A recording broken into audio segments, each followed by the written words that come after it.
Nah sekarang kan mudah-mudahan kali ke sih, Ya, ya kan? Tapi dia sarjana gitu Pak. Apakah itu sebagai sebuah fenomena dengan orang berlomba-lomba menjadi gesi, atau memang ada space yang orang-orang takut juga untuk menjadi gesi? sekarang itu kesannya Kesi itu sama seperti masuk jam dinas.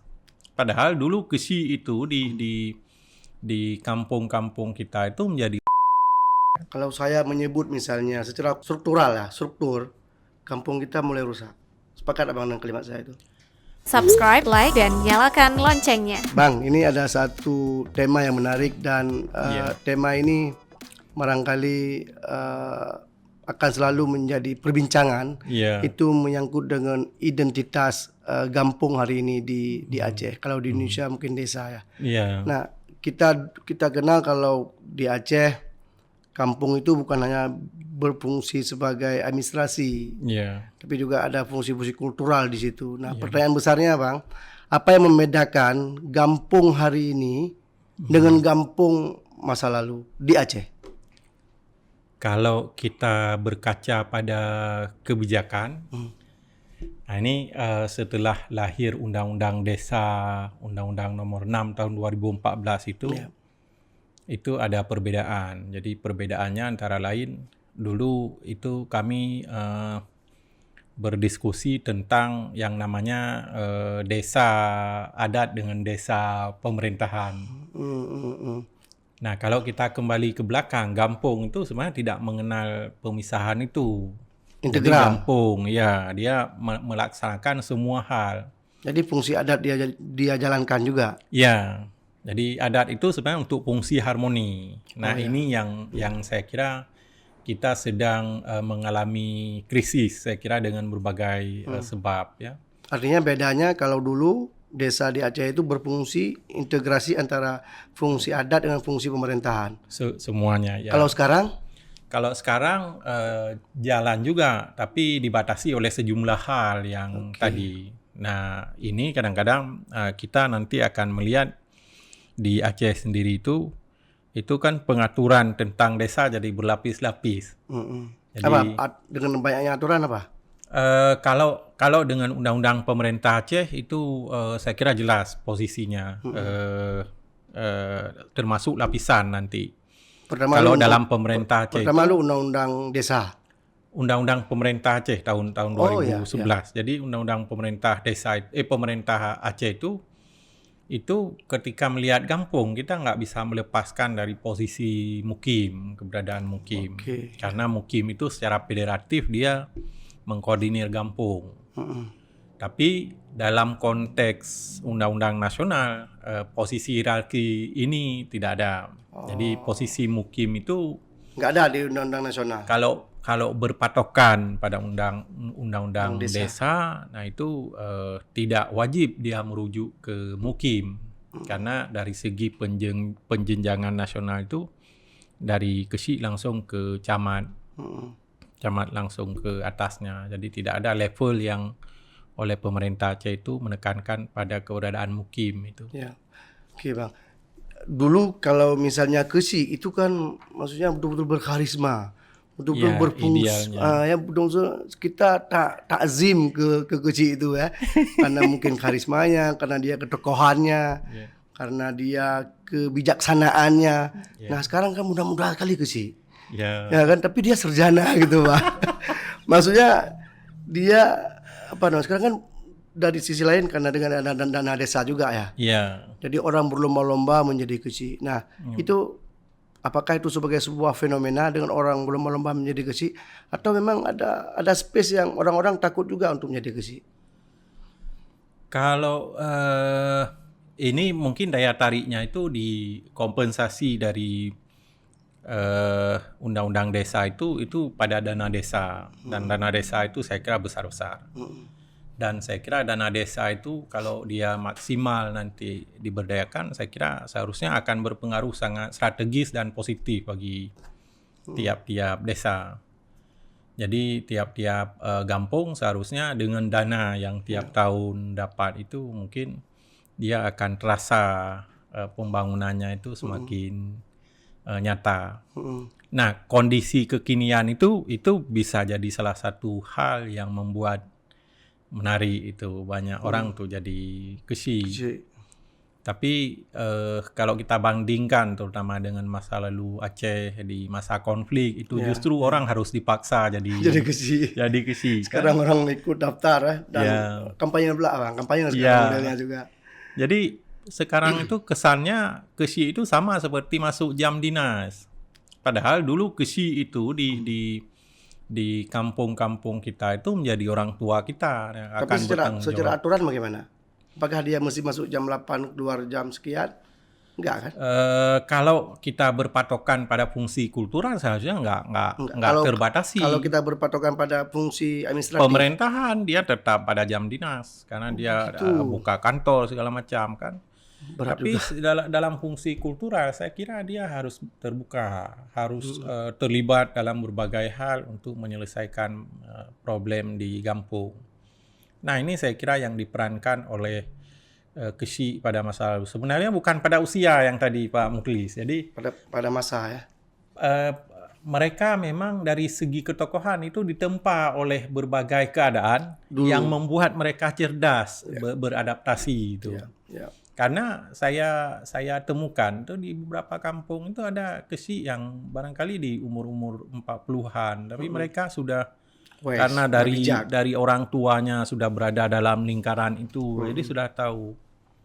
Nah, kalau sekarang itu pembatasan itu tidak ada. Jadi nggak ada syarat kebijaksanaan untuk jadi. Jadi ini juga perbedaan. Jadi kalau pada masa konflik orang harus dipaksa jadi kesi. Justru sekarang berlomba-lomba jadi kesi dengan resiko kasus administrasi pemerintahan dan keuangan terutama. Abang punya catatan sendiri terhadap beberapa ketemuan kasus penyalahgunaan kewenangan keuangan, administrasi dan segala macam di Aceh. Sudah banyak muncul atau gimana? Kalau kita lihat, kalau secara langsung saya tidak banyak dapat, tapi dari media itu kecenderungan naik jumlah kasusnya yang ditangani oleh jaksa. Jadi kalau kita telusuri sampai ke dalam itu ada banyak masalah sebenarnya. Jadi tahun 2020 kami melakukan riset terutama dengan penggunaan dana desa waktu itu di 3 kabupaten. Di mana? Kabupaten apa saja? Itu antara lain di Biren, di Pidi sama di Banda Aceh. Nah itu apa temuannya menarik Bang? Saya kira sejak waktu itu tumpuan semua level di organ-organ, di struktur yang terlibat pemerintahan itu bertumpu ke kampung. Nah, kebutuhan di berbagai level di atasnya itu direfernya ke kampung. Jadi malah ada kegiatan-kegiatan yang tidak penting itu justru pakai biaya kampung kan. Kalau misalnya nanti ada kesepakatan kita buat turnamen voli misalnya tingkat kecamatan, ada kegiatan apa tingkat kecamatan, ada kegiatan ulang tahun misalnya. Nah, itu tidak ada dalam program program jangka pendek kampung, nggak ada. Tidak ada. Jadi dari temuan-temuan begitu itu saya kira hal-hal yang negatif yang mengkondisikan si struktur itu untuk bisa dia beradaptasi dengan keuangan yang tidak tercatat gitu. Iya.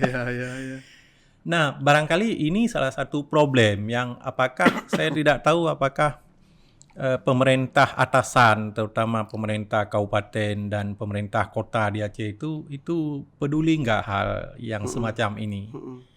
Jadi apakah misalnya dengan berbagai hal yang sekarang misalnya ada kecenderungan semua hal kemudian ditumpu ke dana kampung itu kan? Nah itu apakah pemerintah itu melihat itu sebagai satu hal yang mencemaskan nggak itu kan? Jadi jangan-jangan nanti kasusnya bisa naik. Melonjak, ya betul. Tidak selalu, mungkin bisa jadi ada unsur misalnya mengambil, mengkorup. Tapi di luar itu hal-hal yang tadi saya kira penting untuk dilihat. Apalagi misalnya untuk ucapan selamat apa misalnya itu nggak ada fungsional. Itu spanduk dengan harga-harga 150 sekali cetak. Saya kira itu ketika terakumulasi sampai setahun berapa biji, itu menjadi masalah serius saya kira bagi kampung. Jadi dengan situasi dana desa hari ini, pada satu sisi dia keberkahan.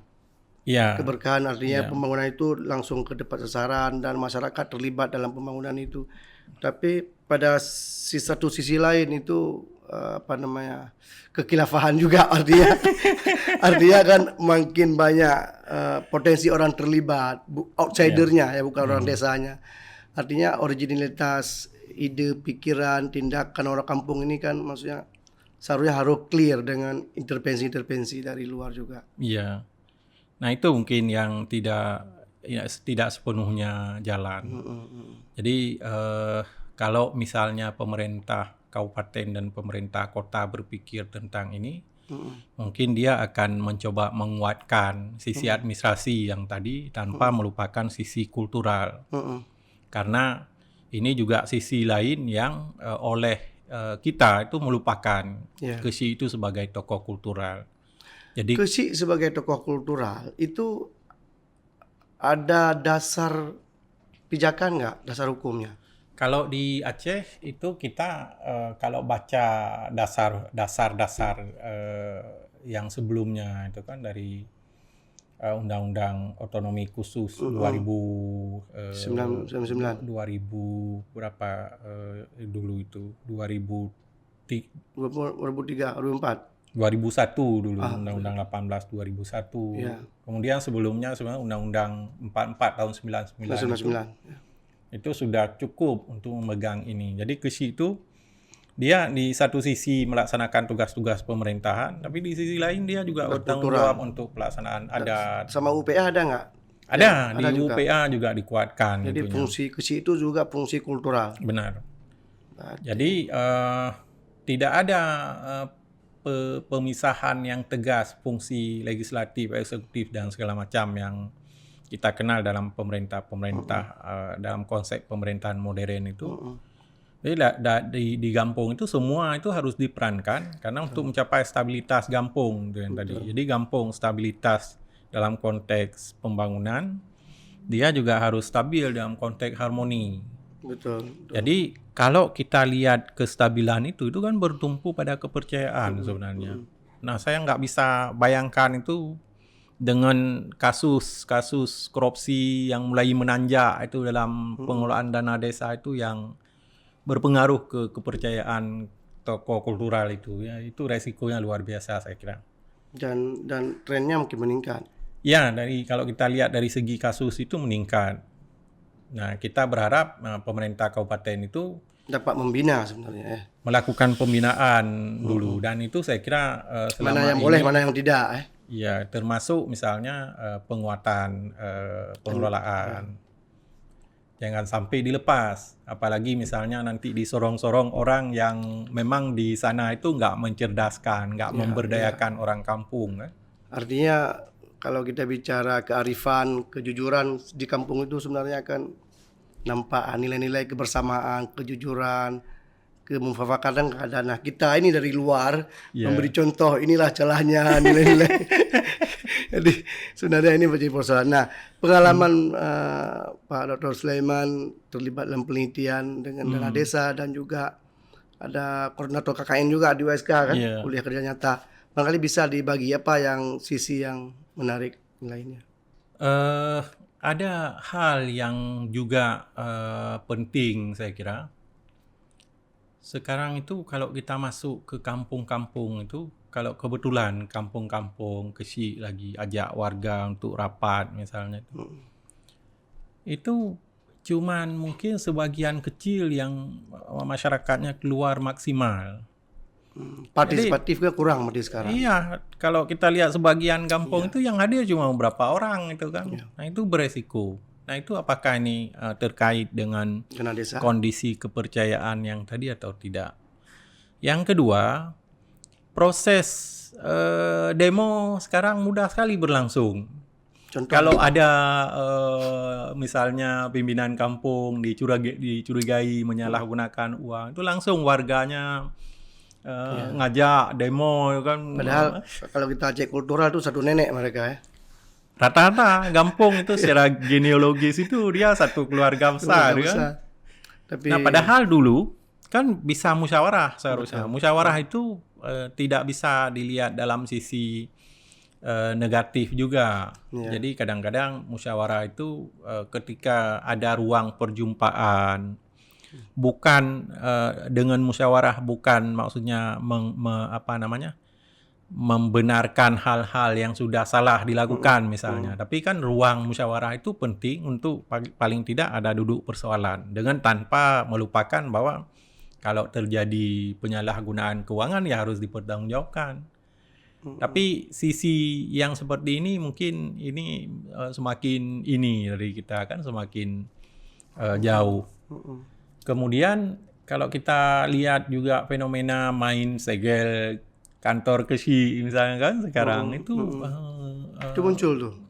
Sudah mulai muncul. Jadi ketika ada muncul ketidakpuasan apa itu yang hal-hal begitu mulai langsung muncul. Jadi roh kampung itu yang basis kultural tadi itu jadi suram gitu. Ya, nah ini kita nggak tahu ini ke depan akan artinya keharmonisan di kampung itu sekarang mulai merenggang juga ya. Iya, antara lain.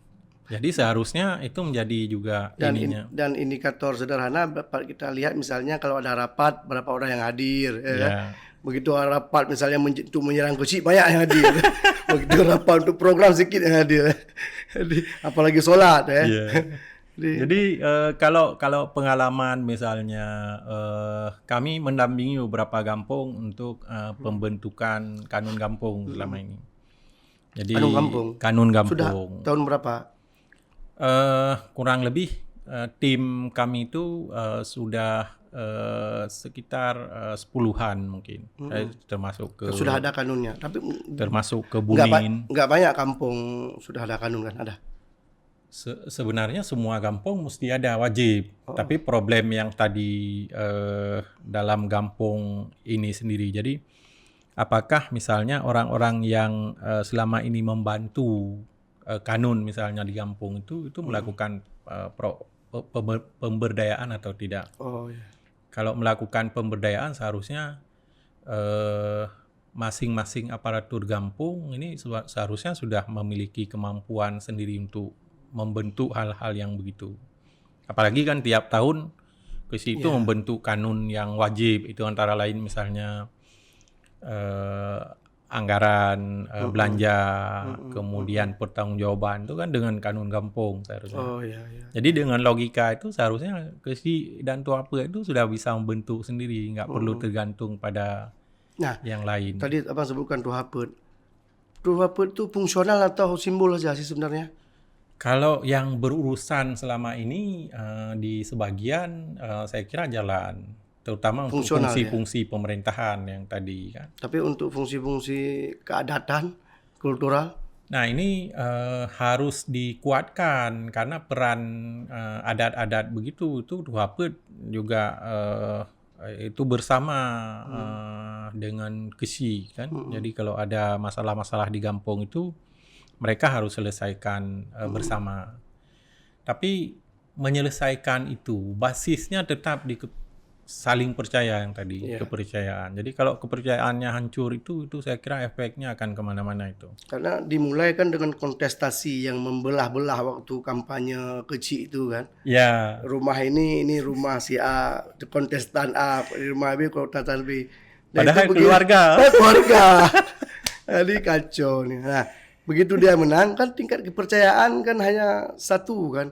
Di kita nih maksudnya ya nampak dia ya. Mungkin kalau dulu oke lah bisa. Kalau kita nampak lu kan dukung dia ya nampak ya. Kalau orang lain mungkin bisa lah sembunyi-sembunyi kan di depan cerah-cerah. Kalau di Aceh kan di kampung itu nampak lu nak dukung Ji. Yang pegalah macam jaga.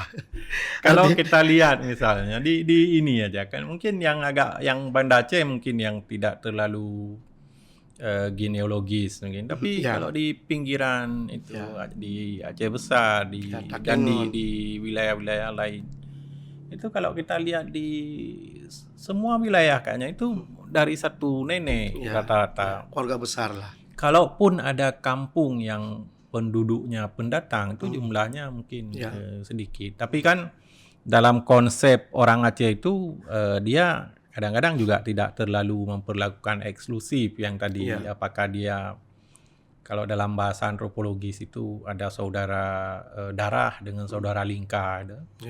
Jadi mereka pada posisi area yang begitu itu akan memperlakukan sama. Tapi kan secara emosional yang tadi keluarga itu kan nggak bisa kan dilepas. Ada alasan lain Bang yang menyangkut dengan kepercayaan Gesi itu makin lama makin menurun. Apa lain yang bisa kita gali Bang? Kalau misalnya dalam pengelolaan dana gampung itu tidak dikuatkan, itu ke depan ada kecenderungan tingkat kepercayaan itu makin rendah.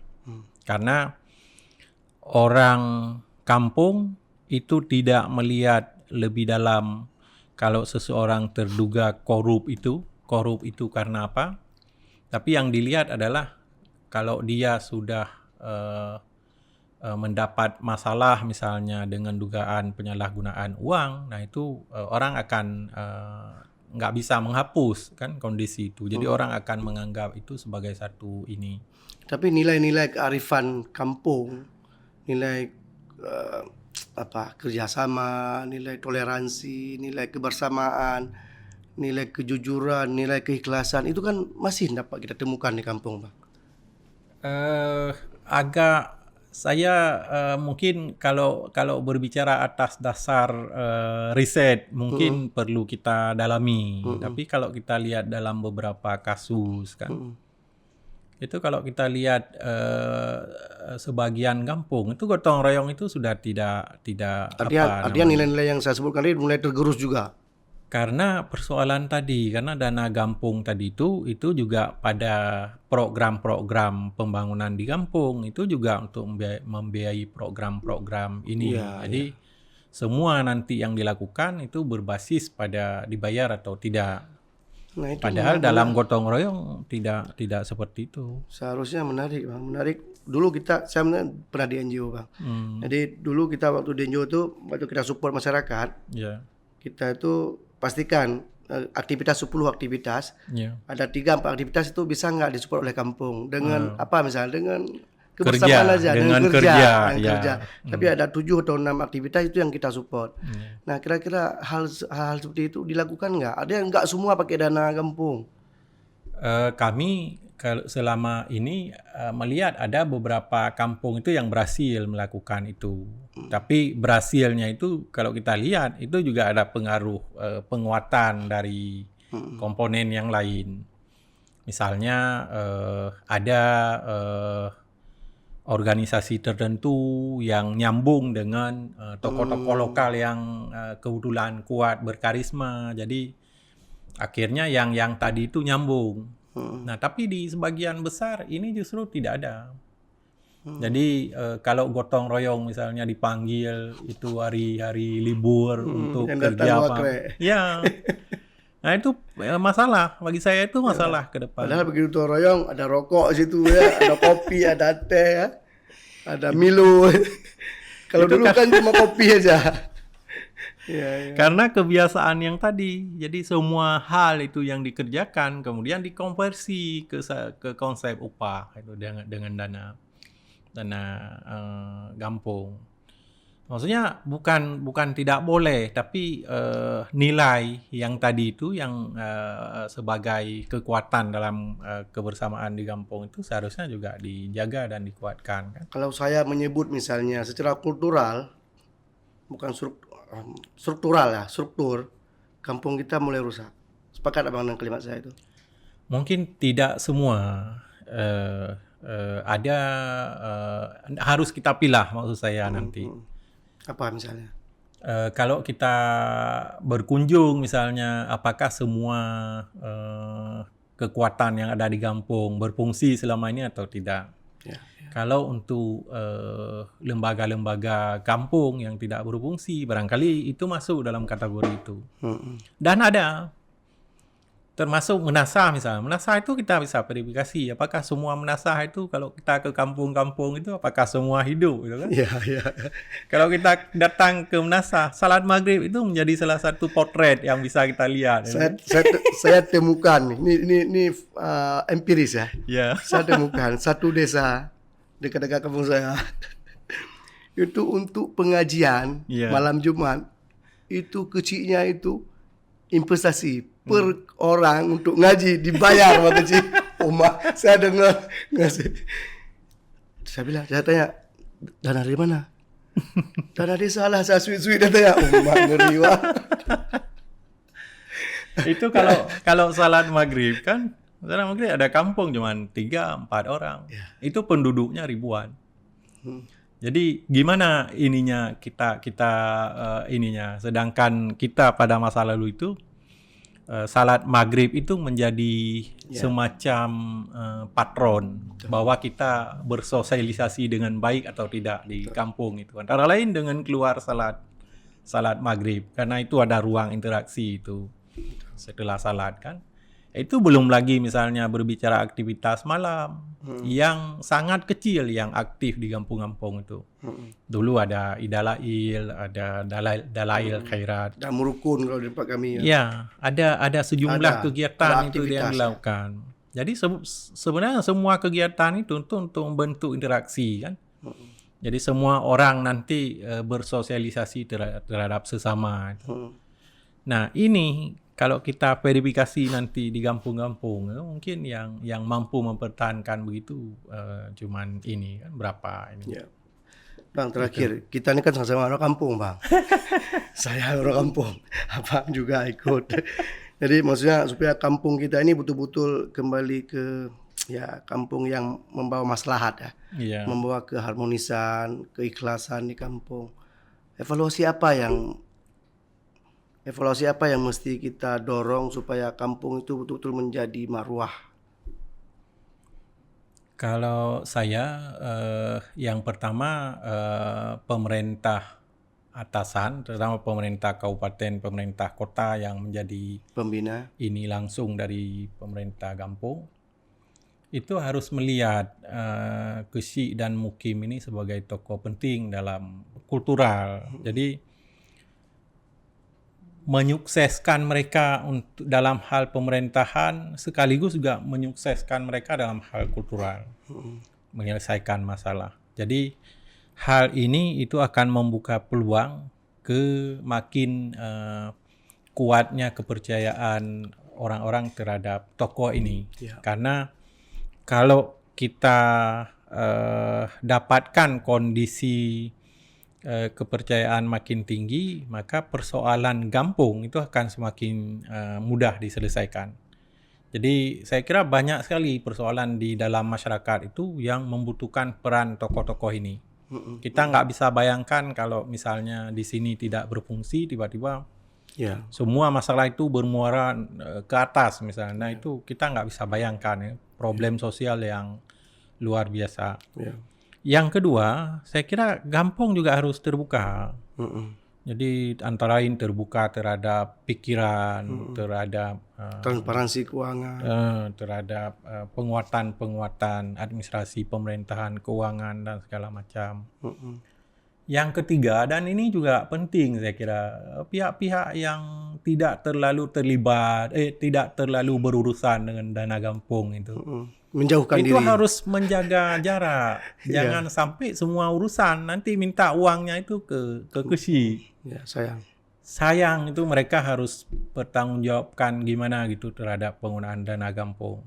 Saya kira terlepas misalnya ada kampung yang bisa mempertanggungjawabkan dengan baik. Tapi kan kalau dana-dana yang dikeluarkan itu tidak akuntabel, itu kan tidak transparan, tidak terkelola dengan baik. Itu kan berarti secara tidak langsung mereka terajarkan untuk melakukan hal-hal yang tidak benar. Jadi saya kira 3 hal ini antara lain harus mendapat perhatian semua pihak, saya kira. Baik Pak Sulaiman, terima kasih. Ini diskusi yang pendek tapi asotok. Artinya berangkat dari pengalaman, dari kajian juga, dan kan sebuah realitas sosial hari ini yang dapat kita saksikan bahwa sepertinya identitas kampung kita sudah mulai sedikit hilang. Rekan Sago, demikian diskusi kami dengan Dr. Sulaiman Tripa, dosen USK, dan topiknya juga topik luar biasa hasil kajian beliau. Demikian, kita jumpa pada kesempatan lain. Assalamualaikum warahmatullahi wabarakatuh. Waalaikumsalam warahmatullahi wabarakatuh. Jika video ini bermanfaat untuk Anda, silakan subscribe, like, dan nyalakan loncengnya.